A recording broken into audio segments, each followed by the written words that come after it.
बिस्मिल्लाहिर्रहमानिर्रहीम। Dear students, आज हमारा 7वां लेक्चर है बायो 9th का। ये बायो हमारी जोन सी जा रही है, ये 9th बायो का लेक्चर है जिसमें हम लोग डिस्कस करेंगे organ and organ system level. अब ये देखें, हमारे पास इन मल्टी सेलुलर ऑर्गेनिजम्स में more than one type of tissue होते हैं हैविंग रिलेटेड फंक्शन और organised together and make a unit of an organ.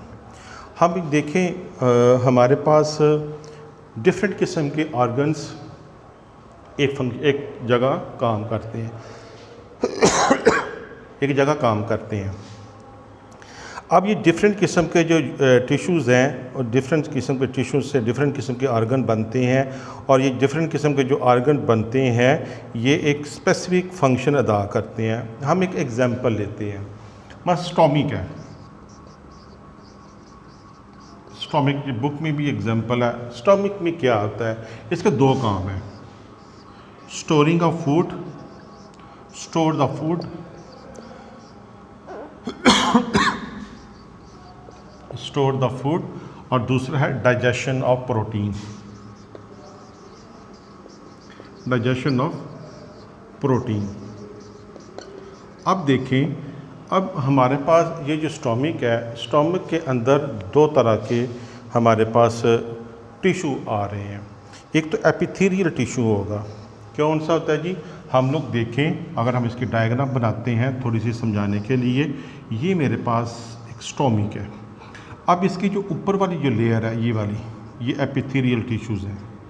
ये ऊपर वाली जो लेयर है ये क्या है, एपिथेलियल टिश्यू।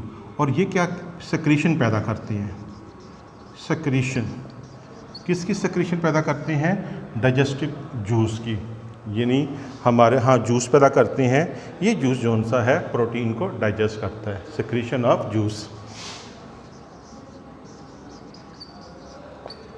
ये सेक्रेशन ऑफ जूस पैदा करता है, ठीक। और इसके जो मसल्स होते हैं, ये इसके जो मसल्स हैं जो बाहर की तरफ होते हैं, ये इसके जो मसल्स हैं स्टोमिक के, ये जो मसल्स हैं, अब मसल्स क्या करते हैं, कंट्रैक्ट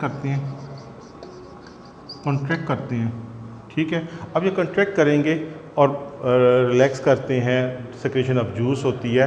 दो तरह के टिश्यू हमारे एक ऑर्गन के अंदर आ गए। अब दो तरह के टिश्यू हमारे इस ऑर्गन के अंदर आ गए, तो इसका मतलब होता है कि एक ऑर्गन में दो या दो से ज़्यादा टिश्यू इन्वॉल्व हो सकते हैं।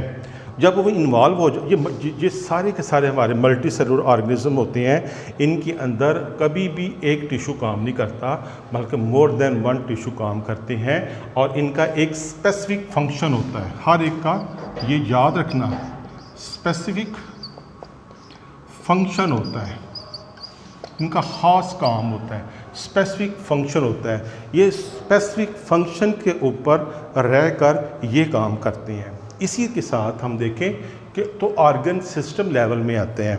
अब देखें, हमारा डाइजेशन है। अब एक हमारा सिस्टम है, कौन सा सिस्टम है जी, डाइजेस्टिव सिस्टम है, डाइजेस्टिव सिस्टम है।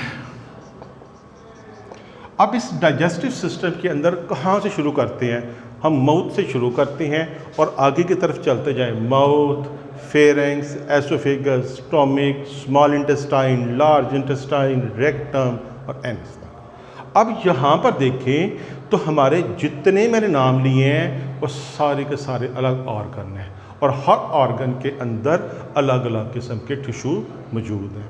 अब इस सिस्टम के अंदर देखें तो हमारे यहाँ बहुत सारे सिस्टम ऐसे हैं। मतलब देख, मेरी आँख का फंक्शन है, आँख के अंदर मसल्स भी आते हैं, रेटिना भी आता है, दूसरे बहुत सारी चीज़ें आती हैं, ईयर के अंदर भी है, नोज़ के अंदर भी है। एक पूरा के पूरे डिफरेंट किस्म के टिश्यू इन्वॉल्व होते हैं और इन्वॉल्व होकर एक यूनिट काम करते हैं। याद रखना, ये कभी भी ये जो डिफरेंट किस्म के टिश्यूज डिफरेंट किस्म का काम कर रहे होते हैं, लेकिन इस ऑर्गन के अंदर एक स्पेसिफिक काम मौजूद होता है। अब हम लोग देखते हैं, तो ये देखें कि इसके अंदर हमारी बुक अगर हम खोलते हैं, इस बुक के अंदर पेज नंबर हमारा 10 आता है। पेज नंबर 10 के अंदर हमारा एक आता है जी इंडिविजुअल लेवल। हमारे पेज के ऊपर आता है इंडिविजुअल लेवल। अब अगर हम लोग देखते हैं इंडिविजुअल लेवल में क्या है, कहता है जी different organs and organ systems are organised together to form an individual और ऑर्गेनिजम्स। अब इसकी सबसे पहले हम एग्जांपल देखते हैं कि when a man is engaged in a continuous and hard working process, only his muscular are working, his muscles are working, but there is an increase in the rate of respiration and heartbeat। अब ये देखो ये क्या कहना चाहता है, ये कहना चाह रहे हैं कि जितने भी हमारा इंडिविजुअल लेवल है सारे के सारे हमारे यहाँ के ये जो है ये कहते हैं this accelerate the rate of respiration and heartbeat, supply more oxygen and food to the muscles and which they need for continuous work।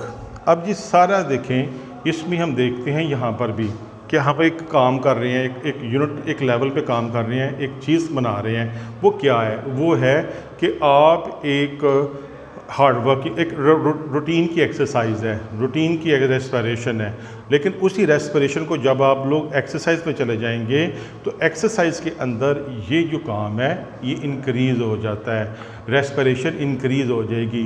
हमें ज़्यादा सांस फूलना क्या होता है? वो ये होता है कि हम ज़्यादा से ज़्यादा ऑक्सीजन अंदर लेके जाते हैं और उसी तरह कार्बन डाइऑक्साइड हमारी बाहर आती है, और हमारे जो सेल होते हैं मसल्स के सेल जहाँ पर ये वहाँ पर फूड भी पहुँच रही है और हमें ऑक्सीजन की ज़रूरत भी होगी। ये इक्वेशन कभी ना भूलना कि जब फूड प्लस ऑक्सीजन मिलेगी तो क्या बनाते हैं? कार्बन डाइऑक्साइड, पानी और एनर्जी। ये जो एनर्जी है ये एनर्जी हम लोग यूज़ करते हैं और मुख्तलिफ़ तरह की एक्टिविटीज़ पे काम करते हैं। छोटी छोटी दो डेफिनेशन भी हैं, वो दो डेफिनेशन भी ज़रा डिस्कस कर लें। स्पीशीज़ किसे कहते हैं? कहते हैं कि species is defined as a group of organisms capable of interbreeding and producing fertile offspring. अब देखिए हमारे पास हम लोग देखें तो स्पीशीज़ हमेशा दो ग्रुप में शामिल होते हैं, जिन दो ऑर्गेनिजम्स होते हैं जो वो क्या काम करते हैं, वो इंटरब्रीड करते हैं और फर्टाइल ऑफस्प्रिंग प्रोड्यूस कर सकते हैं। हम देख सकते हैं एक मेल है और एक फ़ीमेल है, मेल और फीमेल मिलते हैं, मिलने के बाद उनके जो ऑर्गेनिजम्स पैदा होते हैं वो आगे जाके ऑफस्प्रिंग पैदा मज़ीद कर सकते हैं। दूसरी डेफिनेशन है हैबिटेट। हैबिटेट वो एरिया होता है, हैबिटेट की अगर हम डेफिनेशन देखें means the area of the environment in which organisms lives. अब देखें ये जो चीज़ होती है ऑर्गेनिजम्स की जहाँ रहते हैं, जैसे देखिए एक सांप है, सांप की रहने की जगह और है, शेर की रहने की जगह और है, परिंदों की रहने की जगह और है, पानी में मछलियों की रहने की जगह पानी है, तो ये पहाड़ों हैं, पहाड़ हैं, तो ये हर एक की अलग अलग है। हम लोग इसको देख सकते हैं कि हर एक जो जानवर है वो अलग अलग हैबिटेट में रहता है। बेटा ये आज आपके नोट्स भी आ रहे हैं, वो नोट्स गालिबन आ गए होंगे या मैं पता करूँगा, लेकिन ये ज़रूर साथ साथ याद करें। शुक्रिया। अस्सलाम वालेकुम।